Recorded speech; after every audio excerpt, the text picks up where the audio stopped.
The rain hammered against the cafe windows, mirroring the tempest inside Clara. Across the small, worn table, Liam fidgeted, his gaze darting everywhere but her face. They'd been together for 3 years, a comfortable, if predictable, rhythm. Lately, though, the rhythm had faltered. Clara had noticed the late nights, the whispered phone calls, the way he'd flinched when she touched him. Tonight, she'd found a crumpled receipt in his jacket pocket, a small, intimate restaurant, a bottle of expensive wine, and 2 desserts. It wasn't the cost, it was the date, last Tuesday, their anniversary. "Liam," she began, her voice trembling slightly, "who were you with on Tuesday?" He stammered, a flurry of excuses about a late work dinner, a client meeting.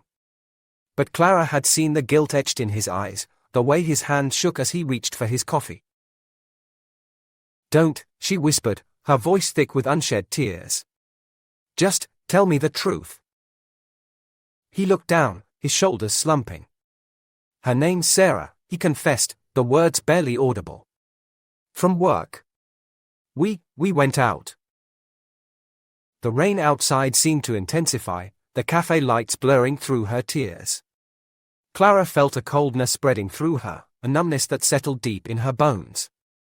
3 years, stolen moments, whispered promises, all reduced to a crumpled receipt and a name.